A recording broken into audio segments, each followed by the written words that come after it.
बलमा ओ भैया हट गए बलमा।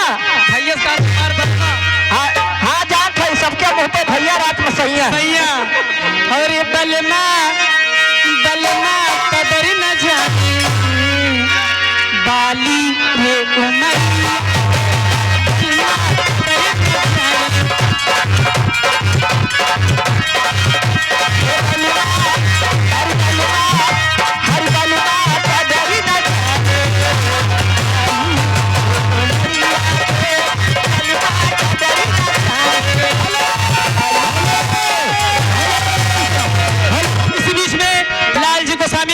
सर्वर क्षेत्र 50 रुपए में से 10 रुपए का पुरस्कार आया हुआ है।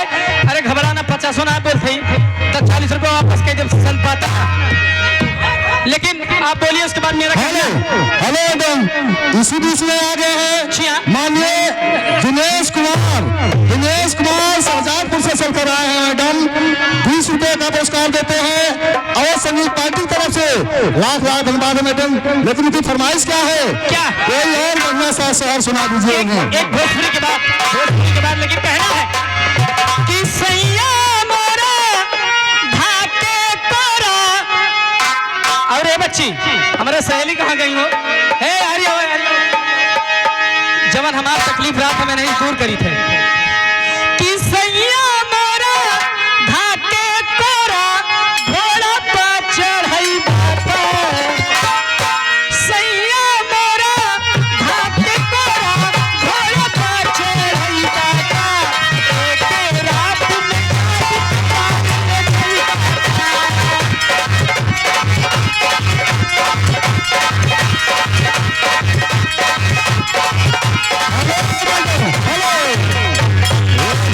जो फरमाइश हुई थी दिनेश कुमार जी शाहजहांपुर से चलकर आए हैं। 20 रुपए का पुरस्कार दिए थे।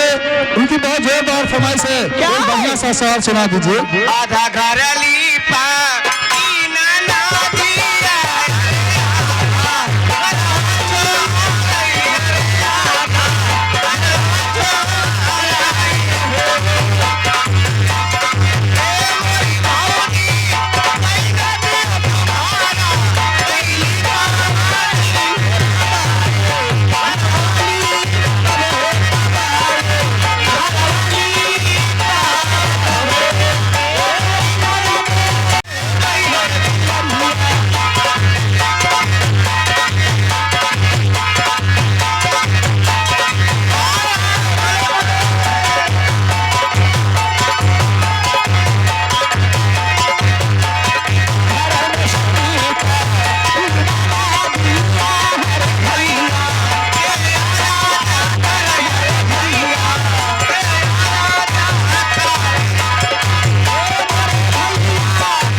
है।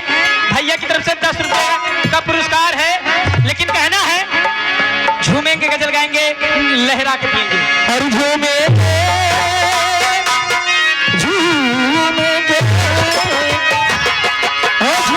गजल गाएंगे लहरा के पिएंगे।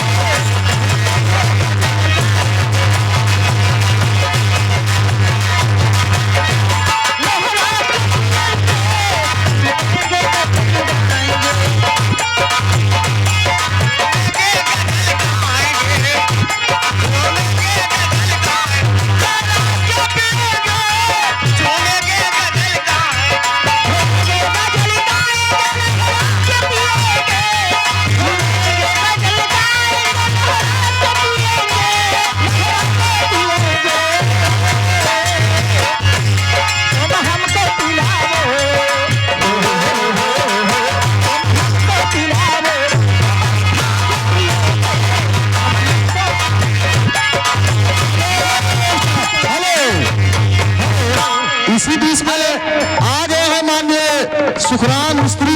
जी हाँ, सुखराम मिस्त्री उनकी तरफ से 20 रुपए का पुरस्कार है मैडम। उनका फरमान है कोई बढ़िया सी गजल सुना दीजिए। इससे पहले हमारे पाल मोटरसाइकिल मिस्त्री हैं हमारे यही सरवर क्षेत्र की दुकान है उनकी। और अच्छा। जब हम आई थे बहनी ये जान लिया एकदम मोटरसाइकिल बनवाए तुरंत बिगड़ी रात हमारे बना देती हमारी स्कूटी एकदम जाने न्यू स्कूटिया।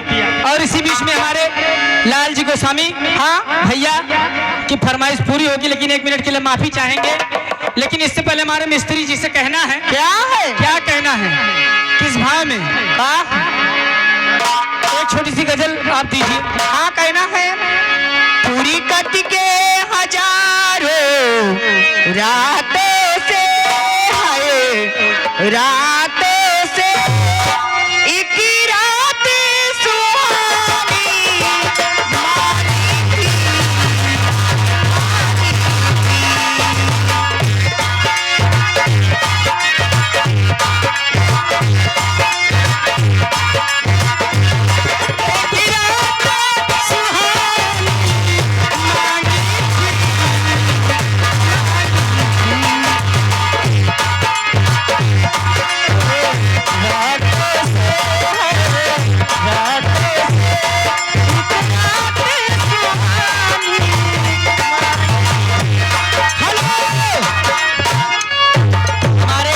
जो मिस्त्री जी हैं उनकी फरमाइश आई हुई है, आप बोल दीजिए उसके बाद मैं बोल। आगे हमारे बड़े भैया श्यामू प्रजापत जो कि बेलबना से चलकर आए हैं। हाँ। बेलबना वाला पेकौली से 21 रुपए के पुरस्कार की फरमाइश बा। इससे पहले गजल की फरमाइश 1 मिनट रुक जाइए, लेकिन कहना है ठीक है हो जाएगी फरमाइश, घबराइए मत। यूं खिलौना समझ करी न खेलो मुझे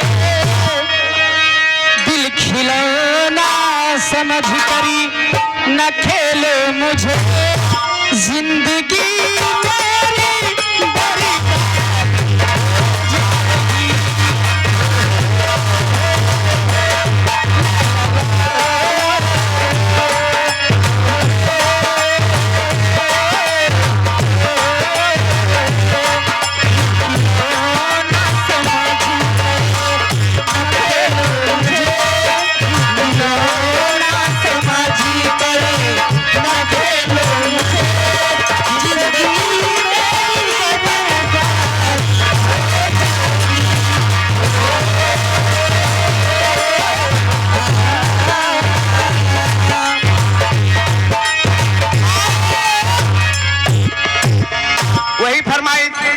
हमारे नैहरे की ओर से उठेला बदरा। अच्छा कैसे देते बनते तो हमरे हरवा में कहरवा में हाँ दे फिर अरे उठेला बदरा हो उठेला बदरा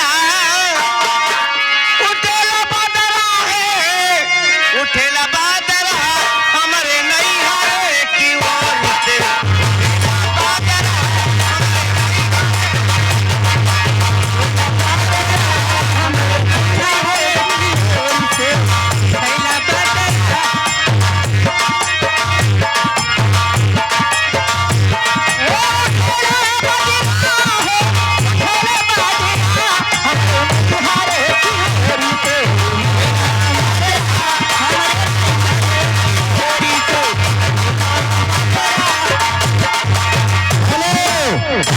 हेलो। इसी बीच में आ गए हमारे राजेंद्र यादव बैठने वाले, उनकी तरफ से 10 रुपए का पुरस्कार आया मैडम।